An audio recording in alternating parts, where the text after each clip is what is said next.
Dustin May is back. Dustin Mania was on full display tonight in his first start at the big league level in almost 2 years, and the Dodgers are 7-0. It's the best start in LA Dodgers franchise history. We're breaking it all down next on the Dodgers Nation postgame show. Another payoff. Benny got him with a slider.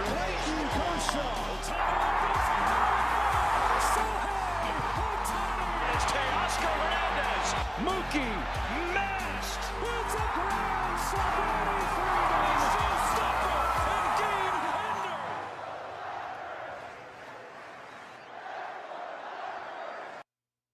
ender. Another payoff. Benny got him with a slider.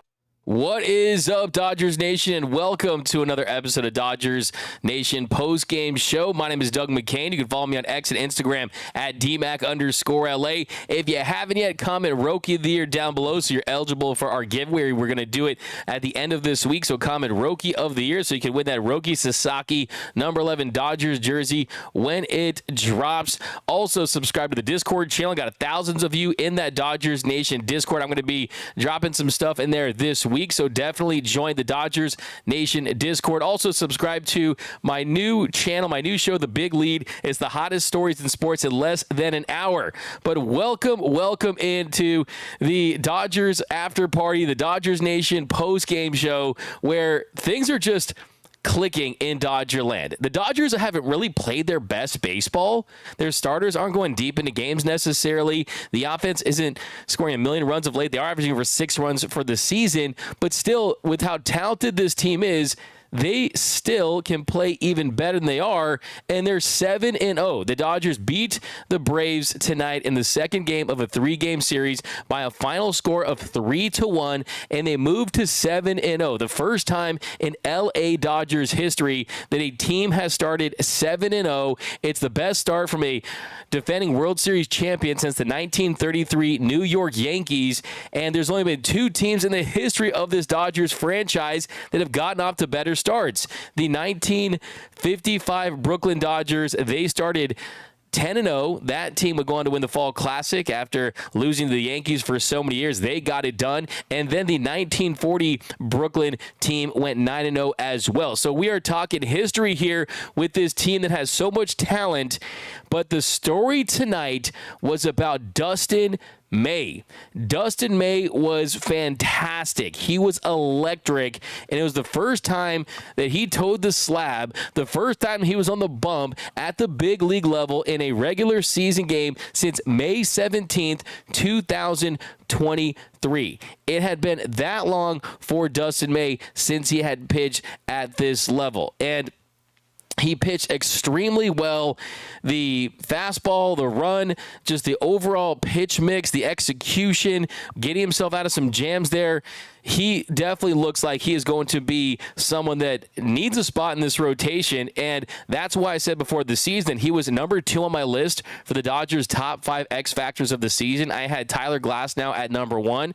Dustin May, though, was at number 2 for this reason, in that if the Dodgers lose any pitchers due to injury, Dustin May is someone that has all the talent to pitch like a frontline starter, and he did it against a Braves lineup that has struggled offensively, but does have a lot of talent. You got Olsen, you got Ozuna, you got Riley, you got Harris, there, Albies, lots of talent in this Braves lineup, but Dustin May, he made light work of them. He gave up just one hit, had 6 strikeouts, 3 walks, could sharpen up the command a little bit, went 5 innings, and the only hit that he gave up was a hit that, I mean, turned out to be something pretty meaningless in the grand scheme of things. I mean, nothing that really was a hard contact or anything like that. It was the top of the second inning, a 2-1 count to Marcell Ozuna, and he singled to right. And Teoscar Hernandez, he did a nice job of holding it to a single. But I want to start with that first inning. The first inning for Dustin May. He goes out there.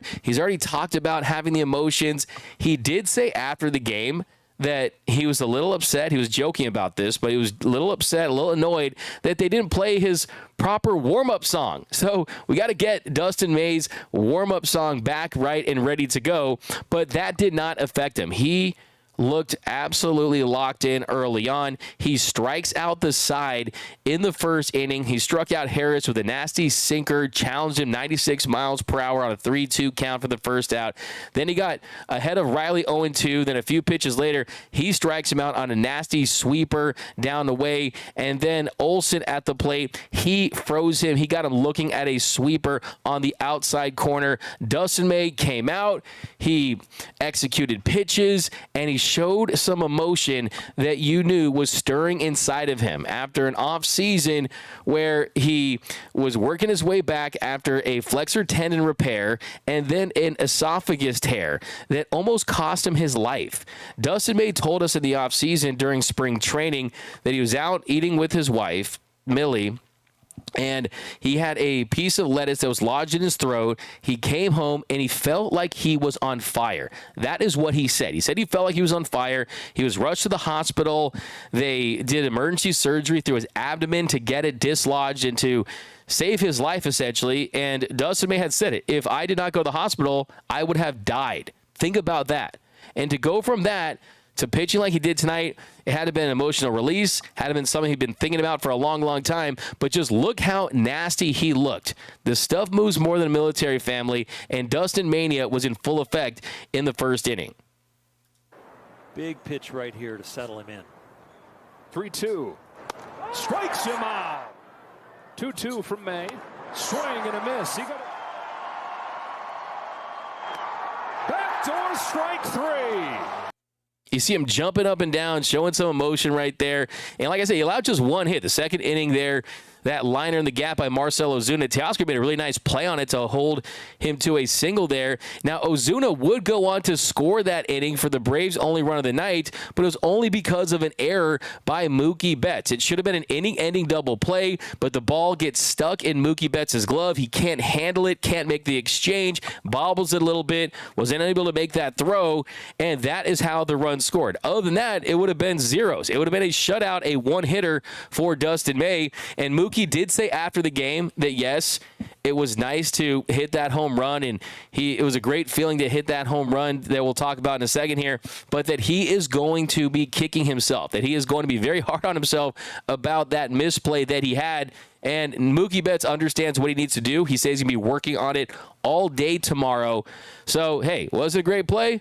It was a misplay. It was an error, the first error of the season for the Dodgers. So the fact that their first error of the season comes in their 7th game of the year tells you that this team has played well defensively for the most part. But yeah, we know that's going to be a story. How does Mookie Betts play shortstop? Well, I will say this, that you'll live with that error if you do what Mookie did later in the game, because the Dodgers offense, they were getting stifled by Chris Sale. Sale went 5 innings, gave up 4 hits, 3 runs, had 5 strikeouts. Dustin May was going toe-to-toe with the Cy Young winner, and that was a pitcher that was trying desperately to give the Braves their first win of the year. That Braves team is 0-6, last place in the National League East. He was out there pitching for the Braves, trying to get them a win. But unfortunately for him, he's going up against his Dodgers lineup. They're way too long. They have too much depth. They have too much talent. And then later in the game, Mookie Betts more than made up for it. A 1-0 game. The Dodgers trailing in the 6th. And Shohei Ohtani, really nice piece of hitting, 2-strike hitting, gets his bat out on a slider down and away and just lifts it to right field, gets the bat head out there, lowers it, and finds a way to connect and get a single to start the inning. And then very next batter, Mookie Betts, 1-1 count. He sees a slider down the zone, and he lifts it out. It goes off the wall and into the stands to put the Dodgers up 2-1. High fly ball, deep left field. De La Cruz sprinting back. It's gone! Mookie Betts gives the Dodgers the lead. So Mookie went out there, living his Betts life, and he continues to hit home runs. And I think the big takeaway early on is, yeah, if Mookie plays that kind of defense and you get occasional error every now and then fine, you'll live with it. If he's still slugging, if he's hitting at that level, Mookie's hit 3 home runs in his first 16 at-bats. Last year, the slugging was down, so the slugging is up early for Mookie, and that is something that is going to be worth monitoring. So that's the big thing with Mookie. Does he play defense well? Can he make the plays? And is the bat still there even by playing shortstop every single day? So he's only played a handful of games so far. He missed the first 2 games in Tokyo. He's played 3 games, right? He's missed a ton of games so far in the first 7. He still has 3 home runs. So Mookie puts the Dodgers up 2-1. And then very next batter, Tommy Edman. Tommy, I'm going to be an all-star Edman. Tommy Edman, 1-1 count. He sees a fastball on the inner half and on the outer half, and he singles to center. And then that was it. He knocks Chris Sale out of the game. Edman steals second. He was safe at third after a throwing error by catcher, the Baldwin. And that was just a great heads-up piece of base running by Tommy Edman. Just using that speed, getting to second. You got the error by Baldwin. He gets to third. And then a couple batters later, Will Smith, 0-2 count. That's another theme tonight. The Dodgers having hits with 2 strikes. Will Smith, he singled to center. That scored Tommy Edman. That put the Dodgers up 3-1. And then even Will Smith, he got in on the theft. Smitty, he stole second. Kike struck out looking, and Rojas grounded to third. But the Dodgers get 3 runs on 4 hits and the error there in the 6th inning to take a 3-1 lead. And then it was all about the bullpen. The bullpen got the job done for the Dodgers once again. The strikeouts have been there for the Dodgers pen. That's been the big takeaway. Striking out hitters at a 34.1% clip heading into this one, and that continues to be the big improvement from this group, and they put up zeros. Vesia goes out there.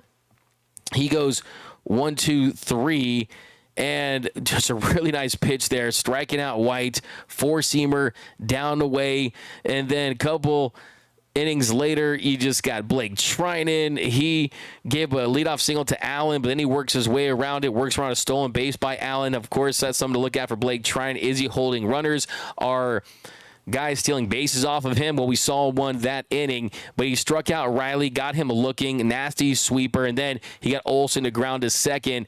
Competitive at bat, a 9-pitch at bat, but he works his way around a leadoff single to get out of the inning. And then the other thing I was looking for tonight, the other major storyline that I'm following is, hey, how will the Dodgers' $72 million reliever Tanner Scott pitch? Because he's been dealing with some mechanical issues. The velocity has been down a little bit. He blew the save the other night.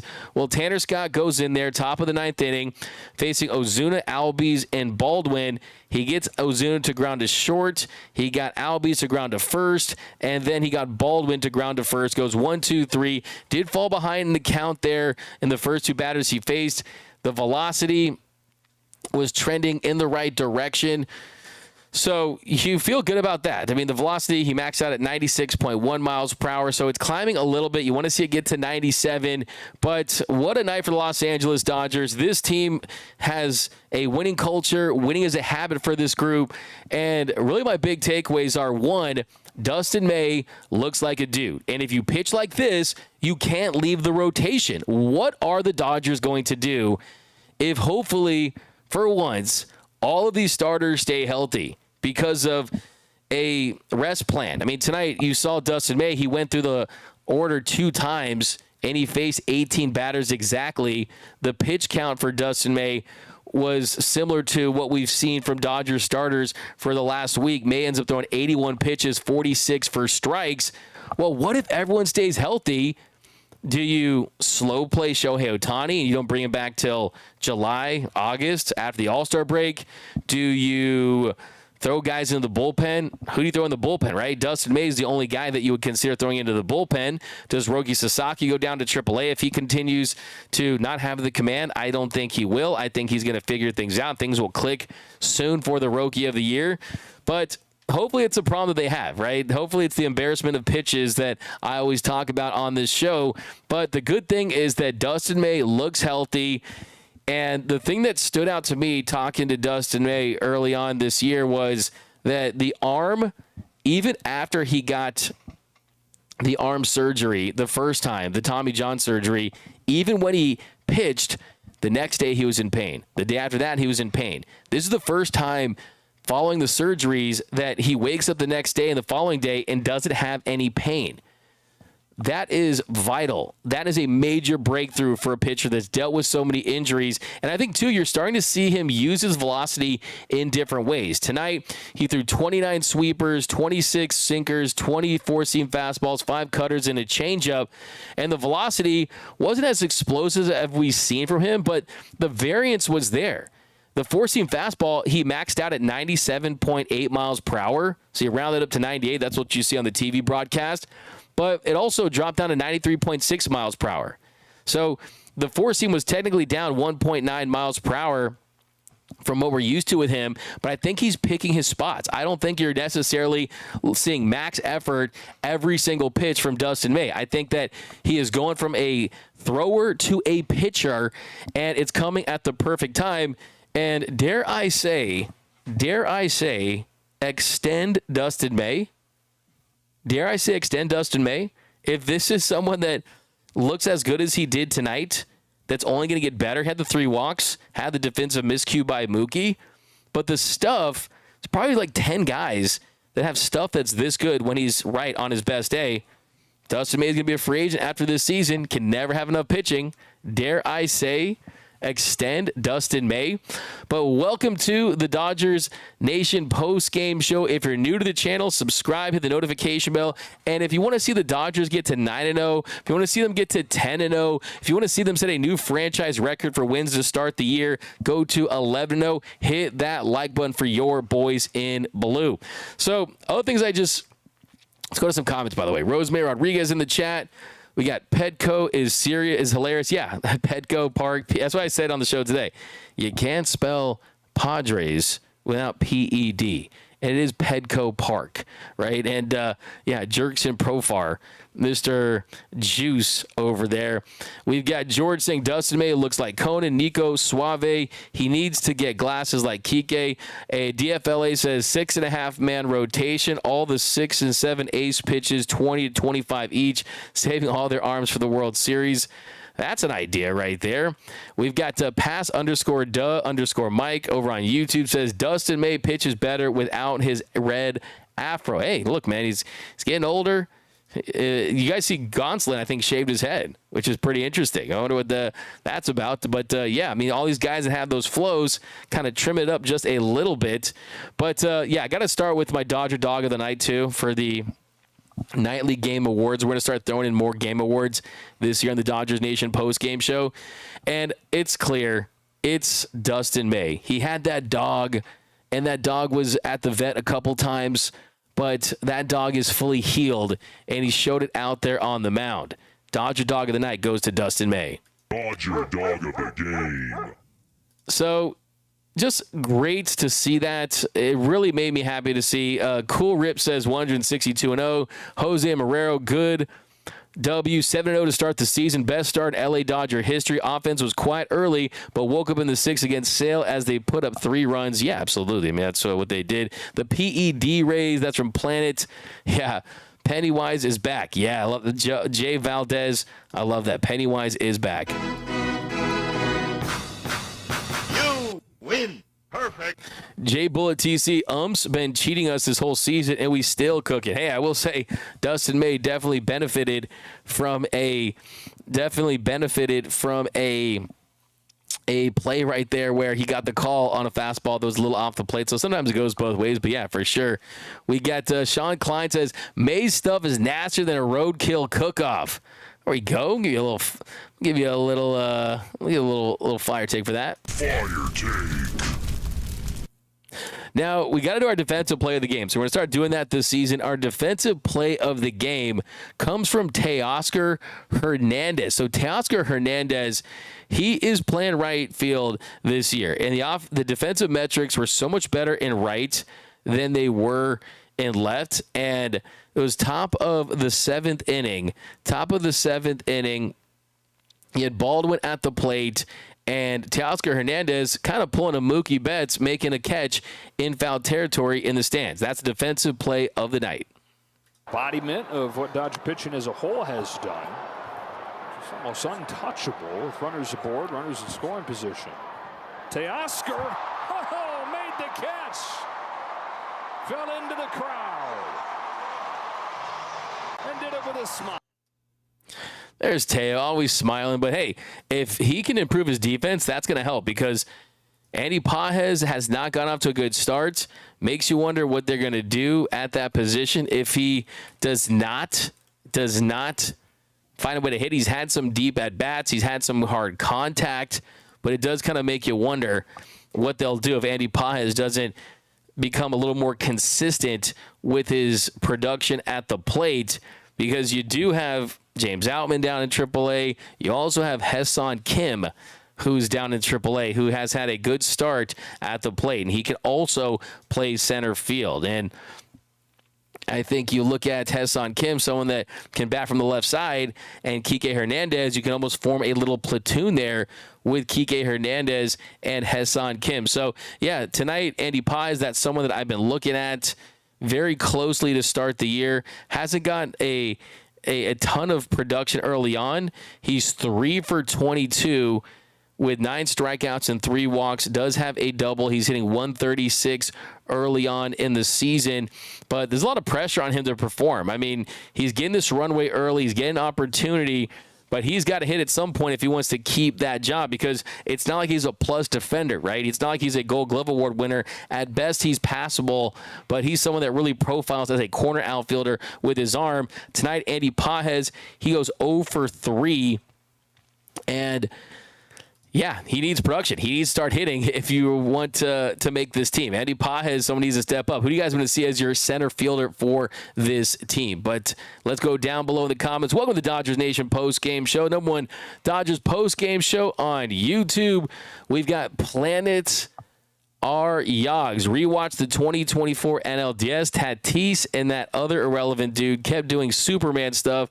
Sussy MFers. Yeah, for sure. We get to mac and cheese. It's actually not the best start to the Dodgers season. It's 10-0. No. You got to listen closely. You got to listen closely to what I said. I said it was the best start for the LA Dodgers, which it is. The best start for the LA Dodgers previously was 6-0, set by the 1981 team that went on to beat the New York Yankees in the Bronx. And I also point out that 9-0 for 1940 and 10-0 for 1955. Von Fig, Vesia is the little dog of the game, Chihuahua style from Ron Fig. Yeah, Alex Vesia's always bringing that bite, man. Luis Robert Jr. plays. Hey, that was my guy that I said early in the season. If you're going to make a trade for someone, it's going to be him. Maybe we'll talk about that tomorrow.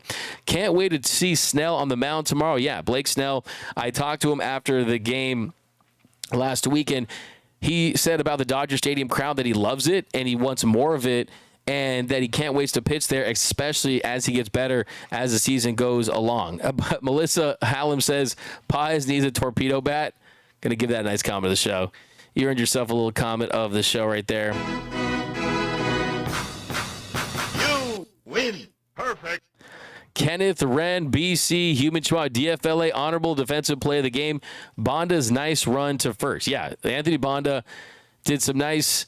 He did his the opposite of Garrett Cole impression from Game 5 of the World Series. And Anthony Bonda is someone that prides himself in his game. And yet Harris at the plate, he grounds to first. Did a really nice job getting there.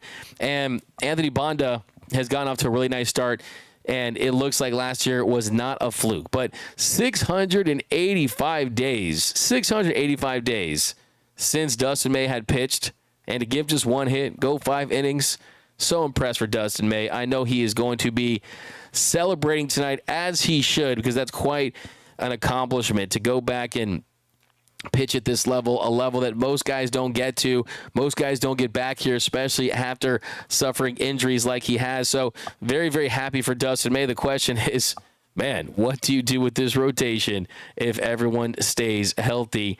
I know that this stuff usually works itself out. It'll be interesting. Alex Renteria, I hope Snell's command is better tomorrow for sure. We got Jay Valdez. D-Mac, is it true that tomorrow we debut the Torpedo bats?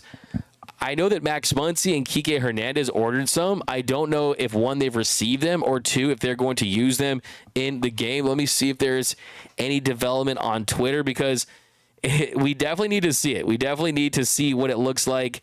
Give Shohei Ohtani a Torpedo bat. He hasn't really gotten super hot yet, but still, this Dodger team with torpedo bats would be an absolute cheat code. So, yeah, they're ordering them for sure. Let's see. Are the torpedo bats arriving tomorrow? I mean, get overnight shipping, right? The evil Dodgers getting the torpedo bats. That's just next level stuff. But I don't see where they have confirmed that the torpedo bats are coming tomorrow.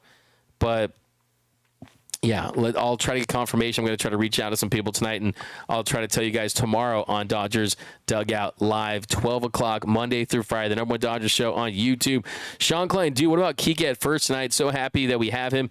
Kike is phenomenal at first base, man. I mean, the way that he can play defense, the way that he can bring that versatility and just plug him into any position and expect quality defense, it's just a luxury. It's such a value. We're so spoiled here with players like Kike. They can go and get it done at so many different positions. Rob Marrero says, if Kim keeps doing well, then put him at first and move Edmund to center. Send Pages back down to Triple-A.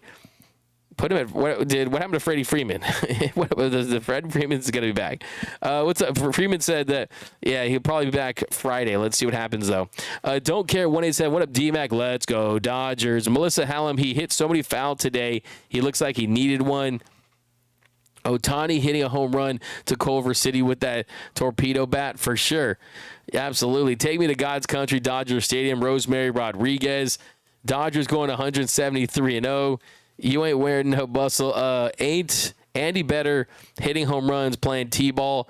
Yeah, I've seen some people mention having the T-ball bat out there instead of the torpedo bat. We got Rosemary get CT3 at torpedo bat. Ohtani's doing pretty good so far. Yeah, I think we haven't seen Ohtani's explosion, but tonight we did see a single from him that led to a Mookie Betts 2-run home run, and it's Shohei. It's Shohei. He's always going to set a standard so high, for sure. Foreign Orange says torpedo equals placebo. That's interesting. And look, I think some of the players have mentioned that they use it for the Yankees. But the truth is that the mass of the bat is more condensed in one area. So the concern for me, and I talked about it today on the show, is that if pitchers are going to let hitters crowd the plate, it's going to become another three true outcome situation where hitters are trying to hit home runs. You're going to see strikeouts and walks. And I think the league is going to say, okay, we just have home run derbies around the league. So Ellie De La Cruz went absolutely crazy with the torpedo bat, but let's see the torpedo bats. Let's see what the Dodgers can do with them. It will be like having that Super Smash Brothers bat that's an automatic KO.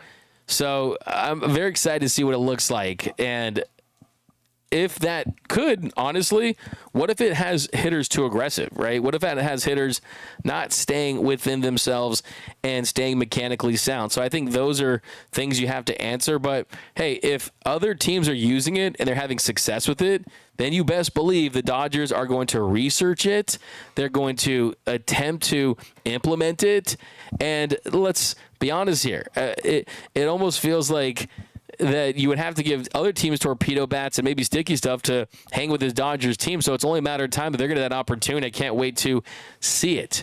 We've got Jokic, 61-point game. Alex, yeah, he's the best player in the league. He's the MVP in my eyes.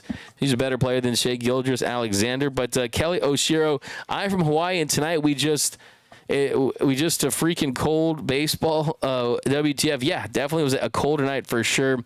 That Joseph Kirsten said it in about the 6th inning or something that Max was getting his torpedo bat. Yeah, Max Muncy has been the one that has been the most vocal about it. So yeah, let's see how it looks. I can't wait to see. I can't wait to see him in the clubhouse. I'll try to take some pictures for you guys when I'm there. We've got so what's up with Shohei? Nothing. Shohei's fine. I mean, Shohei, he had a hit tonight. Shohei's single, great piece of hitting off of Chris Sale that led to the 2-run home run for Mookie Betts. He did go 1 for 4 tonight. Hasn't looked great so far, hitting .250. Yesterday, he went 0 for 3 with 3 strikeouts. So we're waiting for the Shohei explosion, but it's coming. And he already has a couple home runs.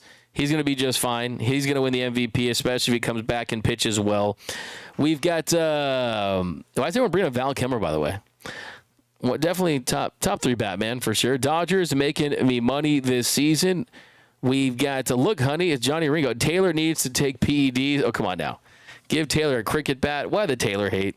Why the Taylor hate? Come on now. Mookie slim slamming. Yeah, Mookie has said he's enjoying hitting 160-pound homers. So great to see that. And this Dodgers team absolutely looks like they're playing on rookie mode right now. It really does. I mean, everything's just coming so easy for them. But let's see what it looks like when you go on the road against a Phillies team. It's going to be juiced to play this Dodgers team. So, yeah, it's a long season. It's a long season. They're getting off to a hot start. But if you're worried about a World Series hangover, we certainly haven't seen that. But a couple more here, guys. We're going to try to do more post-game shows than ever. We got new sponsorships this deal, Panda Express, and all these deals we're doing. So we're going to try to hit them all, and they want the 30-minute shows, and we're definitely going to have more of your takes, and we're going to be able to call in. So all kinds of awesome stuff this season. And then tomorrow you get the 1-hour flagship show, Dodgers Dugout Live. So join us for that. But let's do a couple more comments for you. Oh, Val Kilmer died at 65? Wow, that's terrible. R.I.P. Val Kilmer. Jeez. That is definitely a sad situation, man. Val Kilmer was one of the hottest actors for a long time in Hollywood, man. I mean, Top Gun, Tombstone, Heat, one of my favorites of Val Kilmer, passed away at 65. R.I.P. to Val Kilmer. Jeez. That is definitely sad to hear, for sure. You don't want to hear that. But, yep, guys, that is new for this episode of the Dodgers Dugout Live post-game show. Like I said, more post-game shows than ever this season. 199 Super Chat. Muncie and Taylor need laser-guided torpedo bats. Come on now, sports cards, report cards. I love it, though. I'm going to give you a little comment of the show. I'll give you a bruh, actually. We haven't had a bruh all night, so let's hit a bruh right here. Where's my bruhs at? Bruh. But, yep, guys, if you haven't yet, be sure to, The Doors, that Doors movie was really great back in the day, for sure. Yeah, Heat, Tombstone, jeez. Yeah, no doubt about it. Who do you guys think is the best Batman, by the way? I mean, I don't think I would put him as the best Batman. I really like Michael Keaton for sure. But, Val Kilmer, man, he did so many movies. So many movies, and what a career. But, that is going to do it, guys, for this episode of the Dodgers Nation post-game show. My name is Doug McKain. You can follow me on X and Instagram at DMAC_LA. If you haven't yet, be sure to subscribe to the channel, hit the notification bell, hit the like button, and remember, there's nothing, absolutely nothing that brings us together quite like Dodger baseball. And until next time, think blue,